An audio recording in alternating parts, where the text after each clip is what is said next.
9 changes of the watery star hath been the shepherd's note, since we have left our throne without a burthen. Time is long again would be fined up, my brother, with our thanks, and yet we should, for perpetuity, go hence in debt. And therefore, like a cipher, yet standing in rich place, I multiply with one we thank you, many thousands more that go before it. Stay your thanks a while, and pay them when you part. Sir, that's tomorrow. I'm questioned by my fears of what may chance or breed upon our absence, that may blow no sneaping winds at home, to make us say, this is put forth too truly. Besides, I have stayed to tie your royalty. We are tougher, brother, than you can put us to it. No longer stay. 1 7-night longer, eh? Very sooth tomorrow. We'll part the time between now and then, and in that I'll no gainsaying. I beseech you, press me not. There is no tongue that moves, none in the world, so soon as yours would win me. So would it now, whether necessity in your request, though 'twere needful I denied it. My affairs do ever drag me homeward, which to hinder would be in your love a whip to me, and my stay to you a charge and trouble to save both. Farewell, our brother. Tongue-tied, our queen? Speak you. I had thought, sir, to have held my peace until you had charged oath from him not to stay. You, sir, you charge him too coldly. Tell him that you are sure that all in Bohemia is well. This satisfaction the bygone day proclaimed. Say this to him. He's beated his best ward.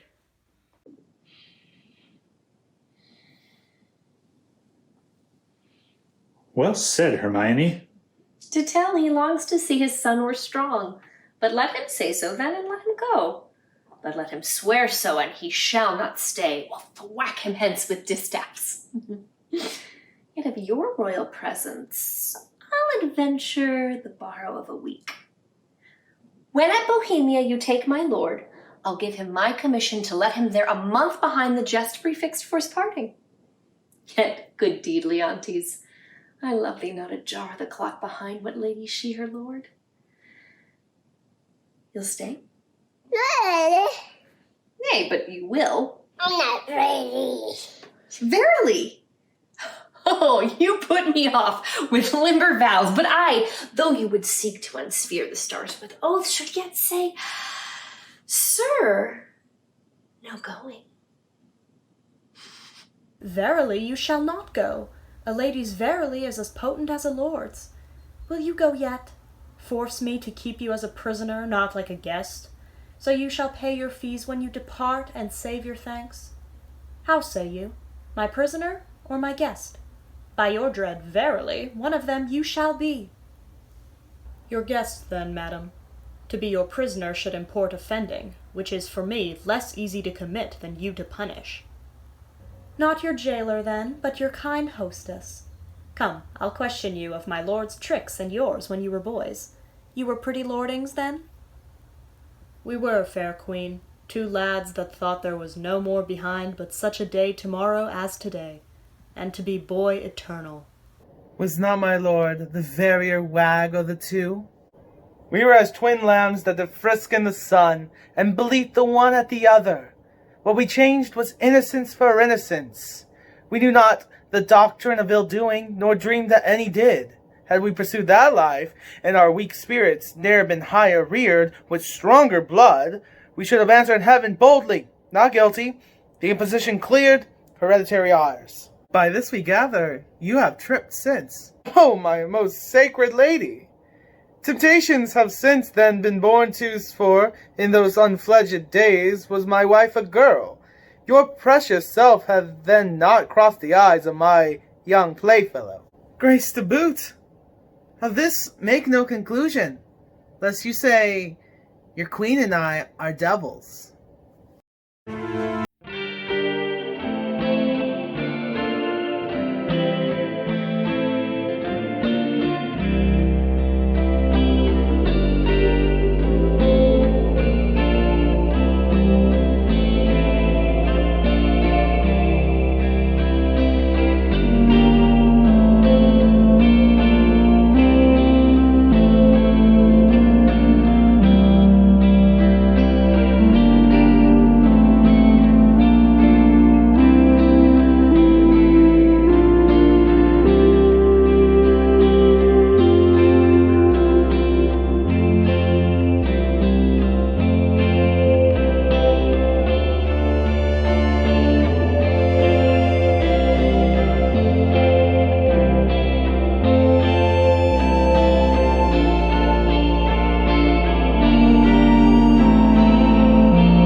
My last good deed was to entreat his stay. What was my first? It has an elder sister, or I mistake you.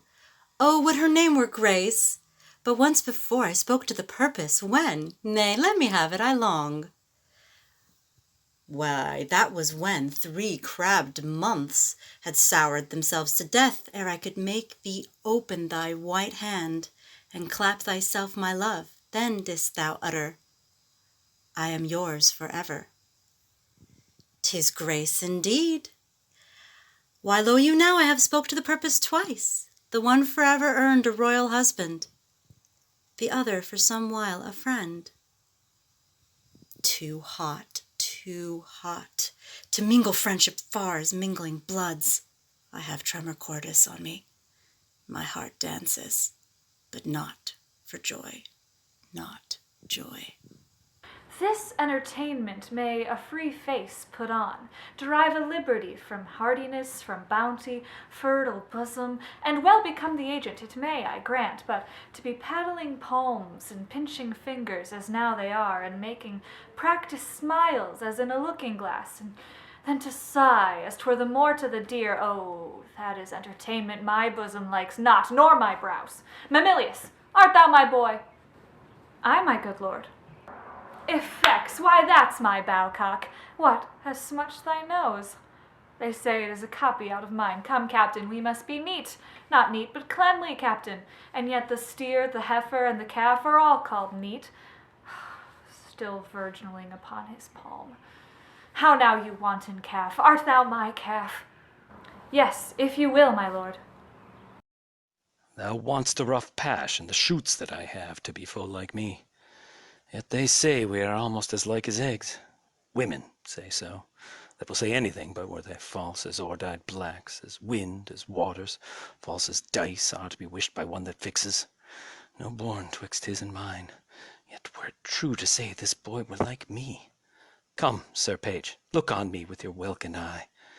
Sweet villain, most dearest, my collop, can thy dam may it be? Affection, thy intention stabs the centre. Thou dost make possible things not so held, communicatest with dreams. How can this be? With what's unreal thou coactive art, and fellowst nothing, then 'tis very credent thou mayst cojoin with something, and thou dost, and that beyond commission, and I find it, and that to the infection of my brains, and hardening of my brows.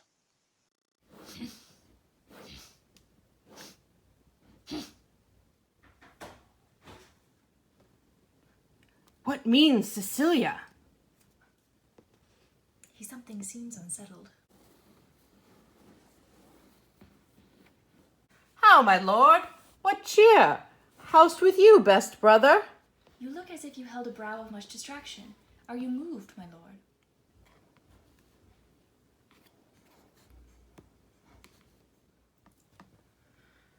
No, in good earnest, how sometimes nature will betray its folly, its tenderness, and makes itself a pastime to harder bosoms.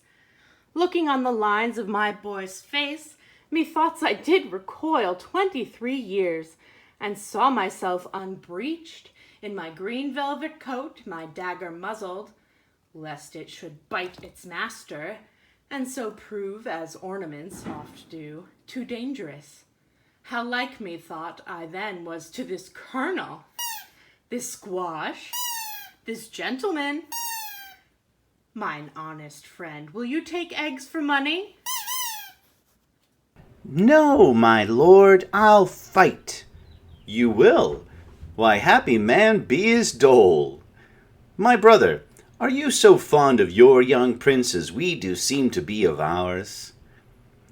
If at home, sir, he's all my exercise, my mirth, my matter, now my sworn friend, and then mine enemy, my parasite, my soldier, statesman, all. He makes a July's day short as December, and with his varying childness cures in me thoughts that would thick my blood. So stands this squire offaced with me.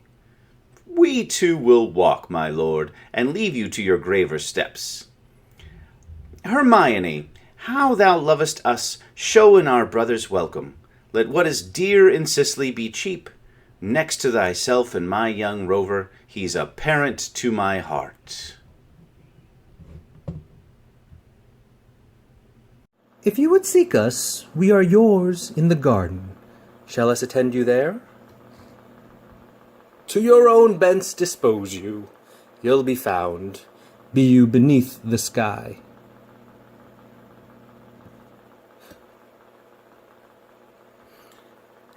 I am angling now, though you perceive me not how I give line.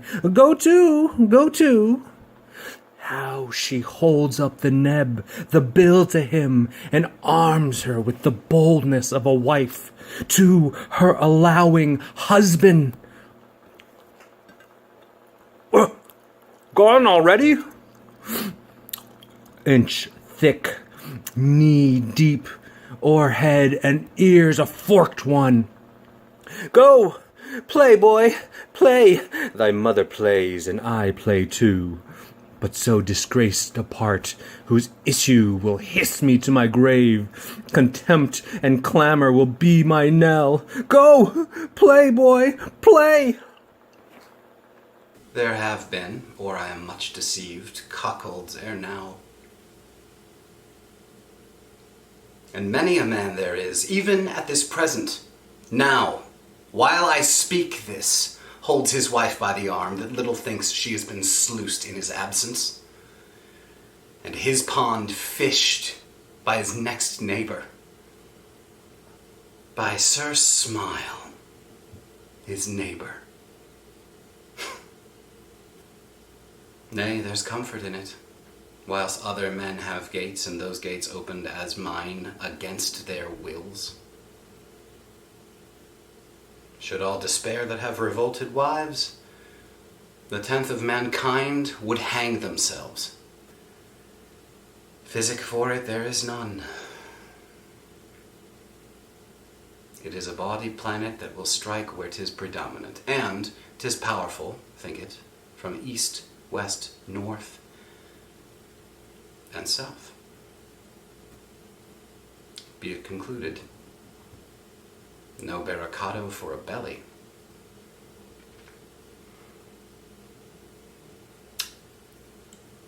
Know it. How now, boy? I'm right, do they say? Why, that's some comfort. What, Camillo there? Aye, my good lord. Go play, Mamillius. Thou art an honest man.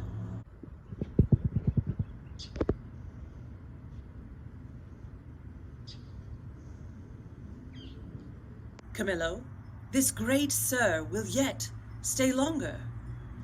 You had much ado to make his anger hold. When you cast out, it still came home. Didst you note it? He would not stay at your petitions, made his business more material. Didst perceive it? They're here with me already, whispering, rounding Sicilia's, and so forth.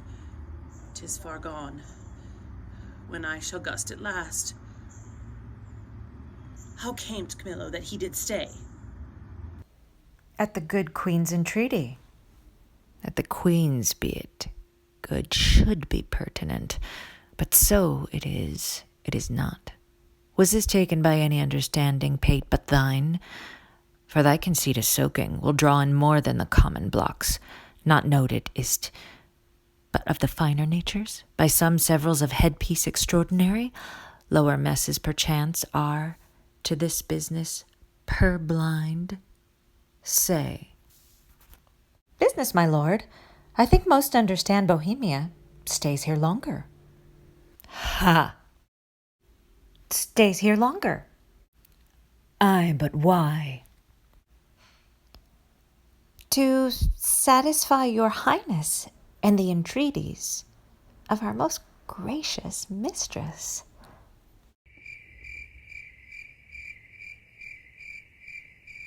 Satisfy the entreaties of your mistress. Satisfy. Let that suffice. I have trusted thee, Camillo, with all the nearest things to my heart, as well my chamber councils, wherein priest-like thou hast cleansed my bosom. I from thee departed thy penitent reformed. But we have been deceived in thy integrity, deceived in that which seems so. Be it forbid, my lord. To bide upon it, thou art not honest, or if thou inclinest that way, thou art a coward which hoaxes honesty behind, restraining from course required. Or else thou must be counted a servant grafted in my serious trust, and therein negligent. Or else a fool that seest a game played home, the rich stake drawn, and takest it all for jest. My gracious lord, I may be negligent, foolish, and fearful. In every one of these no man is free, but that his negligence, his folly, fear, among the infinite doings of the world, sometime puts forth. In your affairs, my lord, if ever I were wilful negligent, it was my folly. If industriously I played the fool, it was my negligence, not weighing well the end. If ever fearful to do a thing, where I the issue doubted, whereof the execution did cry out against the non-performance, 'twas a fear which oft infects the wisest. These, my lord, are such allowed infirmities that honesty is never free of. But beseech your grace, be plainer with me. Let me know my trespass by its own visage. If I then deny it, 'tis none of mine. Had not you seen Camillo? But that's passed out, you have, or your eyeglass is thicker than a cuckold's horn. Or heard, for to a vision so apparent rumour cannot be mute. Or thought, for cogitation resides not in a man that does not think. My wife is slippery. If thou wilt confess, or else be impudently negative, to have nor eyes, nor ears, nor thought, then say my wife's a hobby horse, deserves a name as rank as any flax wench that puts to before her troth plight. Say it, and justify it. I would not be a stander-by to hear my sovereign mistress clouded so without my present vengeance taken. Shrew my heart! You never spoke what did become you less than this, which, to reiterate, were a sin as deep as that, though true. Is whispering nothing? Is leaning cheek to cheek? Is meeting noses? Kissing with inside lip? Stopping the career of laughing with a sigh, a note infallible of breaking honesty, forcing foot on foot? Skulking in corners, wishing clocks more swift, hours, minutes, noon, midnight, and all the eyes blind with pin and web, but there's only that would unseen be wicked. Is this nothing? Why then the world and all its in it's nothing. The covered sky is nothing. Bohemia is nothing. My wife is nothing. Nor nothing have these nothings, if this be nothing. God, my lord, be cured of this diseased opinion, and be times, for 'tis most dangerous. Say it be, 'tis true. No, my lord.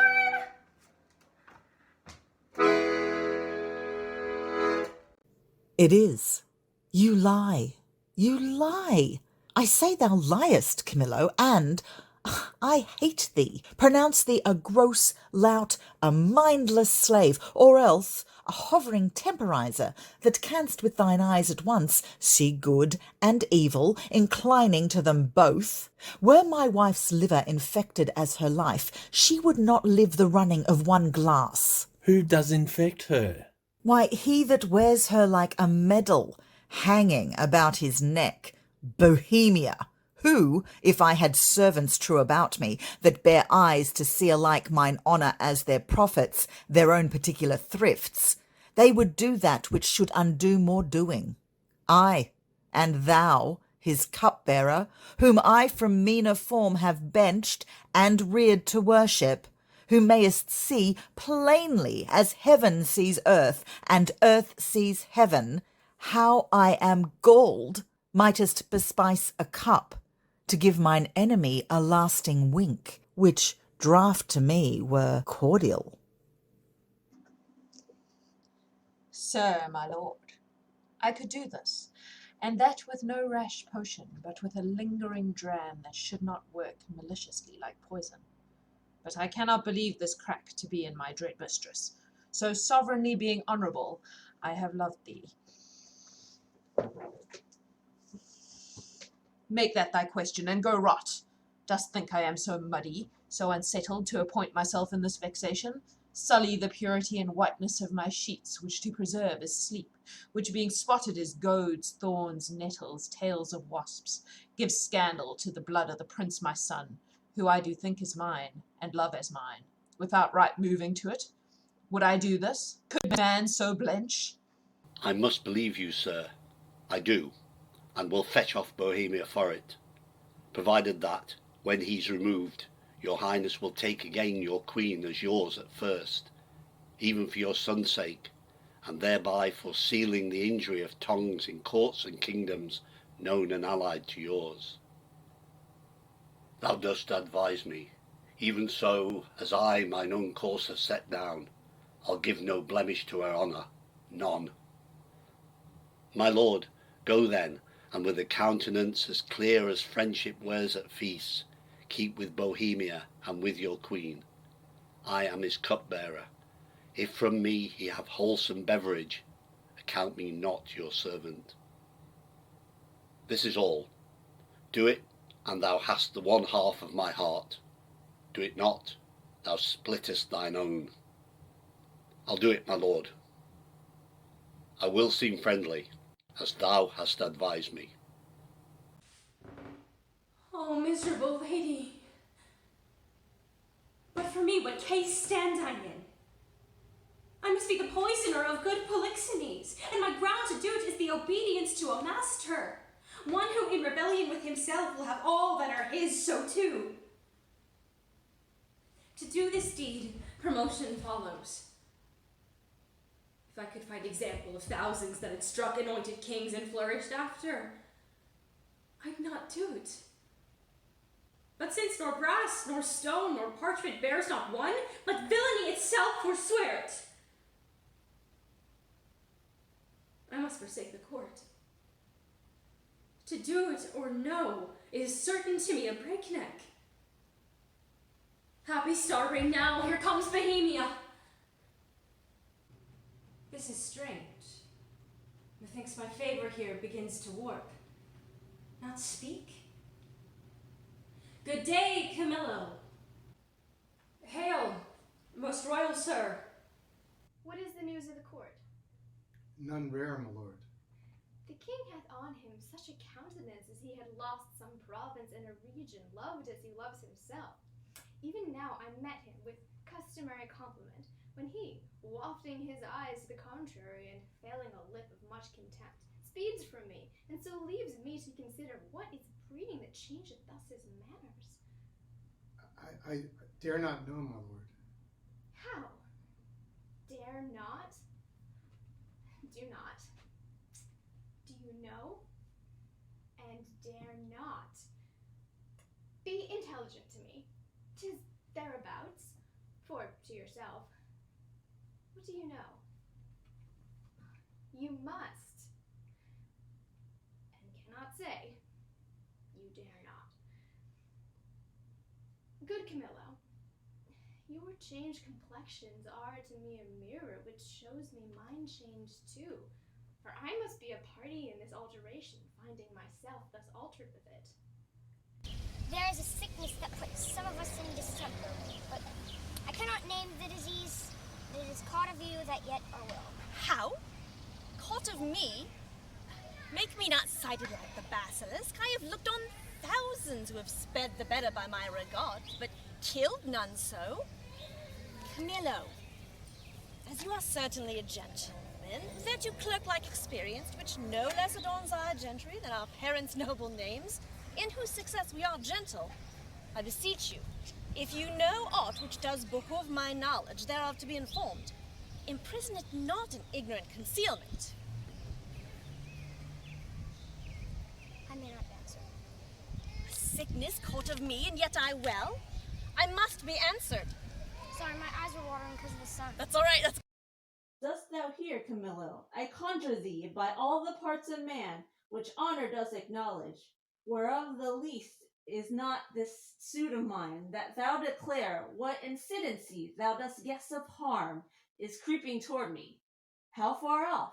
How near? Which way to be prevented, if to be? If not, how best to bear it? Sir, I will tell you, since I am charged in honor, and by him that which I think honorable. Therefore mark my counsel, which must be even as swiftly followed as I mean to utter it, or both yourself and me cry lost, and so good night. O good Camillo, I am appointed him to murder you. By whom, Camillo? By the king. For what?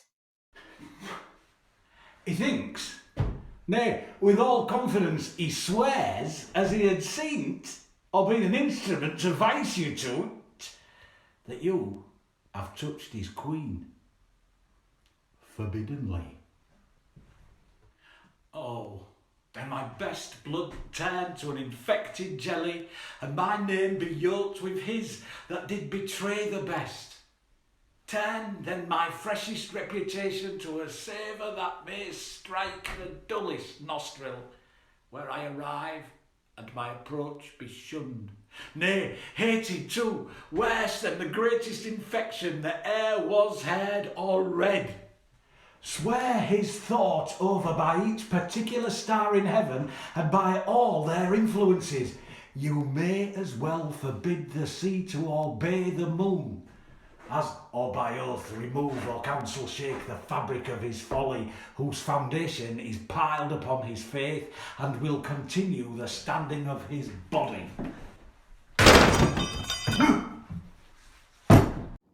How should this grow? I know not, but I am sure 'tis safer to avoid what's grown than question how 'tis born.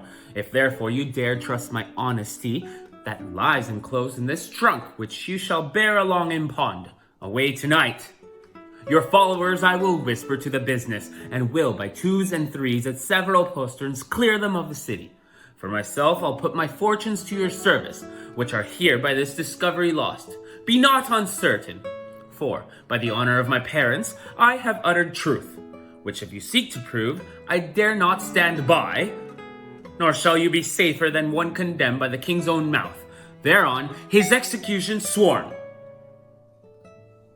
I do believe thee. I saw his heart in his face. Give me thy hand. Be pilot to me, and thy places shall still neighbour mine.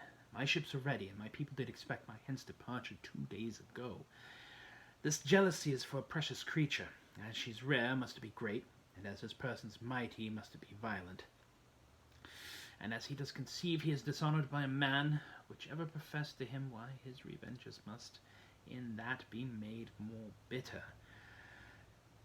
Fear o'ershadows me. Good expedition be my friend, and comfort the gracious queen, part of his theme, but nothing of his ill-taken suspicion. Come, Camillo, I will respect thee as a father, if thou bearest my life off hence. Let us avoid.